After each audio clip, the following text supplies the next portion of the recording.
Bonjour à toutes et à tous, ma team Kiefer, j'espère que vous allez bien. Pour cette nouvelle vidéo, on se retrouve pour parler de la Coupe du Monde de rugby 2023 qui a lieu en France. On va résumer ce début de Coupe du Monde, donc on connaît maintenant tous les résultats de la première journée. Donc on va voir un petit peu ce qui s'est passé dans les différentes poules qui sont au nombre de 4 dans cette compétition.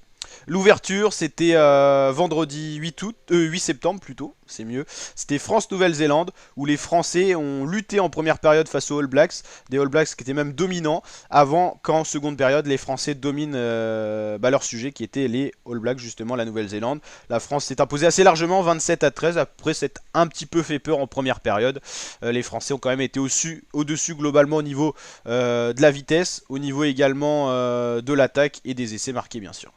Donc un début satisfaisant pour la France qui affrontait l'adversaire le plus dur de sa poule. Après il faudra se méfier des autres équipes, notamment surtout d'ailleurs de l'Italie, parce que les autres équipes, Uruguay et Namibie, paraissent quand même bien au-dessous de ce niveau qu'on peut observer chez la Nouvelle-Zélande.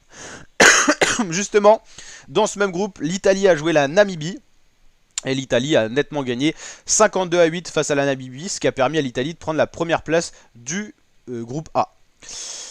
Donc là il n'y a pas eu de faute pas du côté des Italiens. Irlande-Roumanie, l'Irlande qui a explosé la Roumanie, c'est pas vraiment une surprise parce qu'il y a une différence de niveau sur le papier. Et les Irlandais sont peut-être les gros favoris, l'équipe à battre pour cette Coupe du Monde 2023. Ils arrivent avec aucune défaite depuis quasiment 2 ans.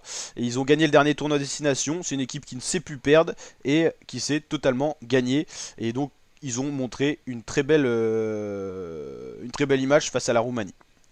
C'est le score le plus élevé d'ailleurs de cette première journée. Australie-Géorgie, ça a été d'abord compliqué pour les Australiens qui ont été menés les Wallabies avant de dominer à l'usure les Géorgiens 35-15.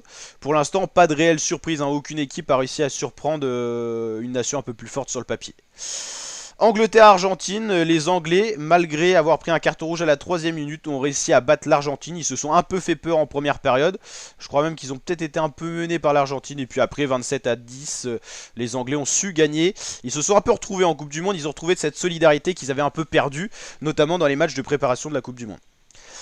Japon-Chili, pareil, les Japonais ont été un peu accrochés et menés d'ailleurs par les Chiliens qui ont marqué un essai transformé. Et puis après, le Japon a déroulé et a été bien au-dessus en termes de niveau que des Chiliens. Il y avait le cœur du côté du Chili qui dispute sa première Coupe du Monde. C'était d'ailleurs le premier match de la Coupe du Monde de rugby de cette nation chilienne.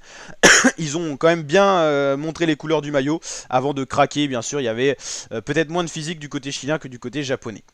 Afrique du Sud-Écosse, ça a été un match totalement dominé par l'Afrique du Sud. Très très grosse défense, hein. L'Afrique du Sud, c'est une des équipes qui a fait la meilleure impression avec l'Irlande. Donc ça montre un peu que l'Irlande, Afrique du Sud, ça sera les équipes à battre pour cette Coupe du Monde. Et je mettrai un petit cran en dessous la France. Bon, la France a joué les All Blacks, c'est pour ça que le score s'est pas envolé non plus. Mais voilà, l'Irlande et l'Afrique du Sud, ça sera des nations à battre pour la France si on les rencontre. On les rencontrera pas en phase de poule, mais on va les rencontrer en quart, en demi si on y accède, quoi. Donc ça peut faire peur parce que Irlande, ils font très peur au niveau de l'attaque. Bon, la défense est bonne, mais l'Afrique du Sud, c'est une sacrée défense, hein. Un sacré morceau, hein. D'ailleurs, si je dis pas de bêtises, oui, on aura un match Irlande-Afrique du Sud, ça va être passionnant ça, parce que c'est deux belles équipes, hein. Ça m'étonnerait pas qu'on ait un match nul ou un match qui se joue à 6-3 ou 9-6 ou un truc comme ça. Pays de Galles-Fidji, là ça a été le match le plus serré d'ailleurs, les Fidji ont bien posé problème aux Gallois, mais trop d'erreurs de jeu et un arbitrage vraiment à la défaveur des Fidji. Donc les Gallois se sont imposés, mais ça s'est joué à rien. Dans la dernière minute, c'était même au-delà du temps réglementaire, à plus de 80 minutes, les Fidji avaient la possibilité de marquer un essai, donc pas forcément de gagner et de le transformer, ça permettait de gagner, mais ils ont fait un en avant, mais les Gallois étaient complètement à la rue, surtout au niveau défensif. Le Pays de Galles, c'est pas du tout une copie clean, hein, c'est une copie à revoir. Donc voilà pour ce bilan des premières journées. Pas de surprise, on l'a dit, toutes les équipes qui devaient gagner parce qu'elles étaient plus fortes sur le papier ont gagné. C'est un peu ce qui est dommage au rugby par rapport au foot, c'est qu'on a plus de surprises au foot. Pour l'instant, on n'a pas eu de surprise, mais on en aura peut-être dans les prochaines rencontres. Pour l'instant, là, c'est vrai que c'était des équipes qui avaient un moins bon niveau que leur adversaire, qui se sont inclinés à chaque fois. L'Argentine aurait pu accrocher l'Angleterre, ils n'ont pas eu le niveau, trop de fautes concédées, donc là, il n'y avait pas moyen. La Géorgie aurait pu poser problème à l'Australie, parce qu'ils en ont les moyens, mais là, ils n'ont pas été au top. Et Fidji, Pays de Galles, voilà, les Fidji auraient pu faire quelque chose. L'Écosse, par contre, s'est montré totalement dominé par l'Afrique du Sud, malgré que l'Écosse soit une belle nation du rugby. Là, ils avaient affaire à plus fort qu'eux, il n'y a rien à dire. Prochain match, ça sera le 14 septembre, il y a une petite pause là, pour aborder les deuxièmes journées, ça sera France-Uruguay, un seul match ce jeudi, un seul match le vendredi, Nouvelle-Zélande-Namibie, et puis après on rattaque 3 matchs par jour le samedi et le dimanche parce que c'est le week-end. Donc voilà la team, n'hésitez pas à liker la vidéo si elle vous a plu, si ce petit résumé de début de Coupe du Monde vous a plu.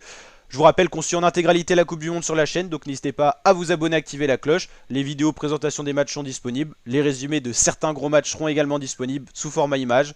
On essaiera bien sûr de mettre des images quand on le peut, mais ça dépend des droits TV. Et je vous dis à très bientôt pour de nouvelles vidéos la team. Ciao ciao.